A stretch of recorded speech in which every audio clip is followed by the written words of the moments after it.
This is a video showing how to change the upper strut mounts on an Audi TT MK1. This is what the old bushing looks like, and I just replaced this one so you can see what the difference is.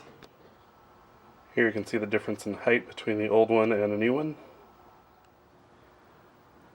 Pretty much every online YouTube video shows taking the shocks off the car to change the upper strut mounts, but I'm going to show you how you can do it leaving the shocks on the car. I assume if you're watching this video, you already know how to jack up your car and take the wheels off. Now, all we need to do is take off the anti-sway bar. Now it's going to have the weight of the car pushing on the other side of the sway bar. So we need to use the floor jack to lift up the steering knuckle until you see the sway bar get loose. There we go. Pulls right out. Now on the top side we got to take this cap off. We'll try doing it with an impact first.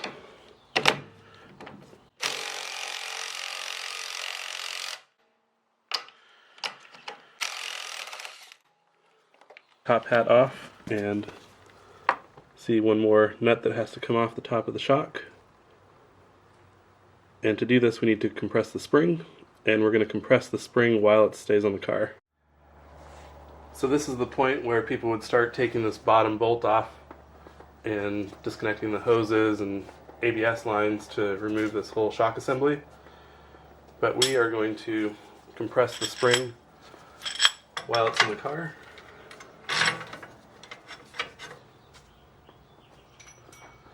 And you want to leave enough room at the top so that you can get your impact wrench coming in from the hole in the shock tower. That way you don't have to manually turn the screw by hand the whole way.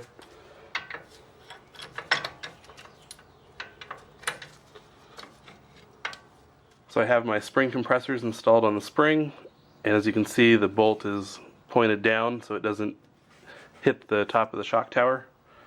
And I can stick an impact wrench in the socket and tighten up these spring compressors from the top using an impact wrench.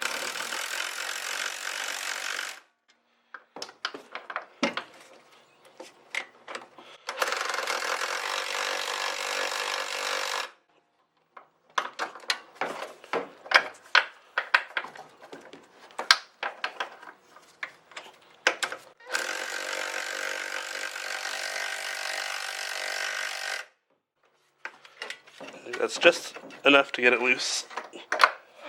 Now we'll move to the top and undo the top of the spring perch.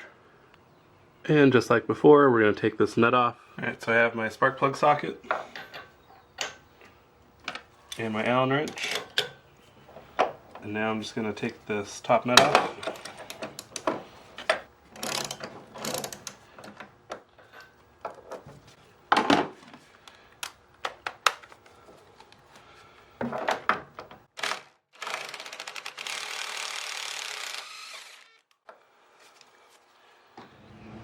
With the top nut removed, we can remove the bushing and bearing and put on our new one.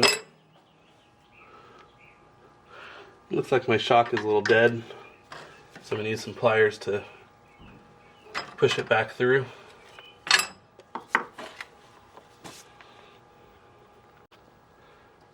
Alright, now we're going to stick the new bearing and top hat on.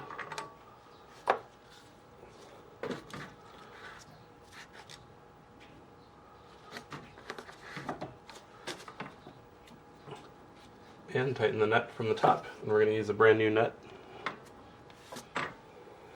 Alright, I threaded the nut onto the top of the shock, and I'm just going to impact it on there.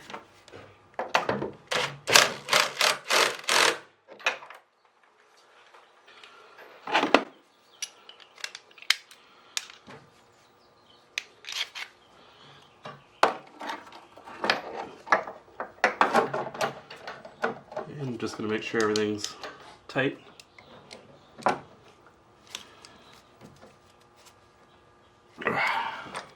Now we can go through from the top and undo our spring compressors. And we want to make sure that the shock is seated on the seats correctly, that they're clocked in the right position.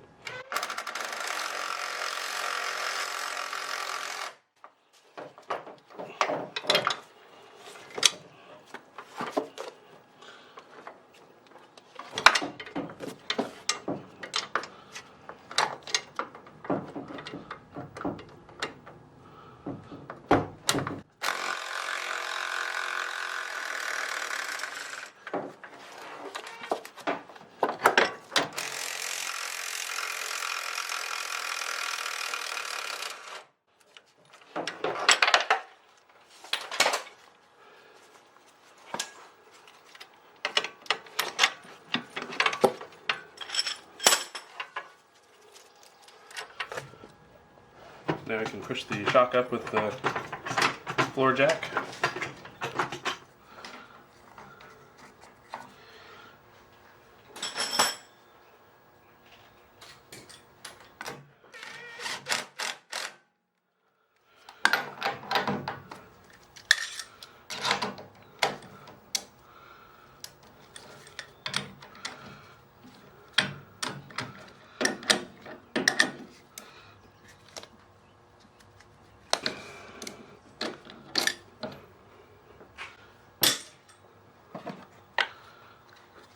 Last step is to attach the sway bar.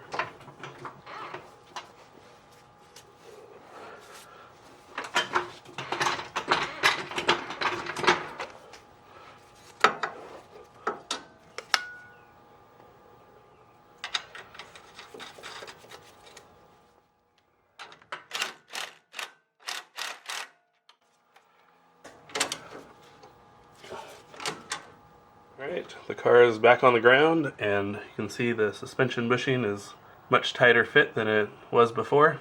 So this is a job complete.